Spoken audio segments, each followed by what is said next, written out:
حضرت زماد رضی اللہ تعالیٰ عنہ پاگل پن اور جنات کے اثرات وغیرہ کا جھاڑ پھونک کے ذریعے علاج کیا کرتے تھے۔ حضرت زماد رضی اللہ تعالیٰ عنہ مکہ میں آئے اور انہوں نے ایک مجلس میں ابو جہل سے سنا کہ محمد نعوذ باللہ پاگل ہیں۔ حضرت زماد رضی اللہ تعالیٰ عنہ نے کہا، یہ محمد نامی آدمی کہاں ہے؟ میں محمد کو دم کرتا ہوں، شاید اللہ تعالیٰ اس کو میرے ہاتھوں شفا عطا فرما دے۔ زماد رسول اللہ صلی اللہ علیہ وسلم کو تلاش کرنے لگا کہ آپ کہاں ہیں، لیکن آپ سارا دن کہیں نہ ملے۔ جیسے ہی اگلا دن ہوا، بسم اللہ الرحمن الرحیم، السلام علیکم۔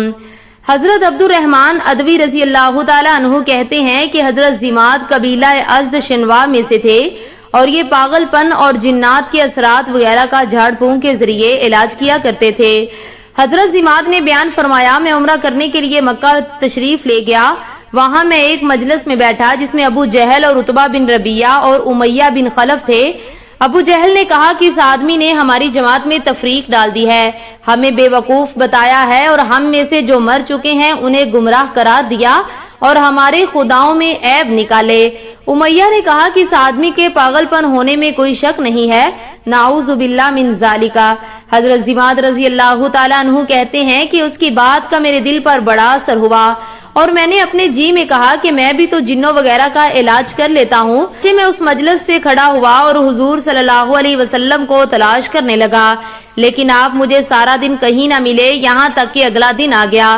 اگلے دن پھر ڈھونڈنے لگا تو مجھے آپ مقام ابراہیم کے پیچھے نماز پڑھتے ہوئے مل گئے۔ میں بیٹھ گیا۔ جب آپ نماز سے فارغ ہو گئے تو میں آپ کے قریب آ کر بیٹھا اور میں نے کہا، اے ابن عبد المطلب، میری طرف متوجہ ہو کر فرمایا، کیا چاہتے ہو؟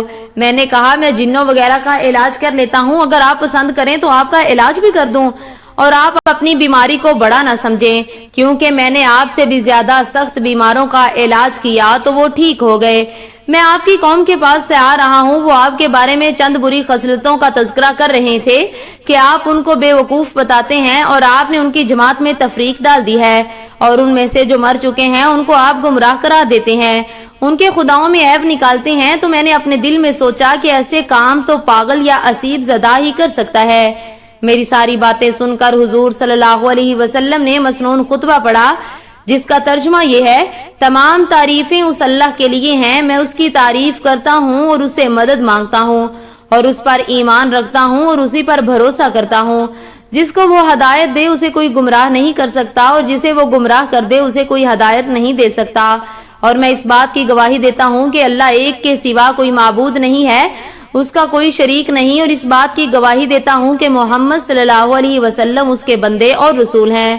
حضرت زماد رضی اللہ تعالیٰ عنہ فرماتے ہیں، میں نے حضور سے ایسا کلام سنا کہ اس سے اچھا کلام اس سے پہلے میں نے کبھی نہیں سنا تھا۔ میں نے آپ سے اس خطبے کے دوبارہ پڑھنے کی گزارش کی جس پر آپ نے دوبارہ خطبہ پڑھا۔ پھر میں نے کہا، آپ کس چیز کی دعوت دیتے ہیں؟ آپ نے فرمایا، میں اس بات کی دعوت دیتا ہوں کہ تم ایک اللہ پر ایمان لاؤ جس کا کوئی شریک نہیں، اور بتوں کی غلامی سے اپنے آپ کو آزاد کر لو، اور اس بات کی گواہی دو کہ میں اللہ کا رسول ہوں۔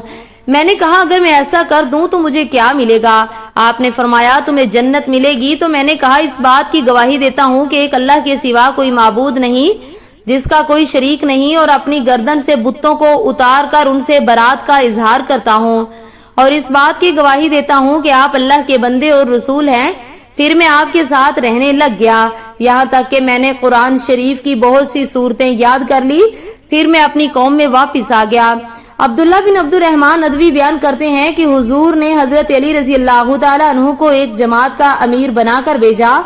ان لوگوں کو ایک جگہ 20 اونٹ ملے، وہ ان کو ساتھ لے کر چل پڑے۔ حضرت علی بن ابی طالب کو پتہ چلا کہ یہ اونٹ حضرت زماد کی قوم کے ہیں، تو انہوں نے فرمایا، یہ اونٹ ان کو واپس کر دو۔ چنانچہ وہ سب اونٹ واپس کر دیے گئے۔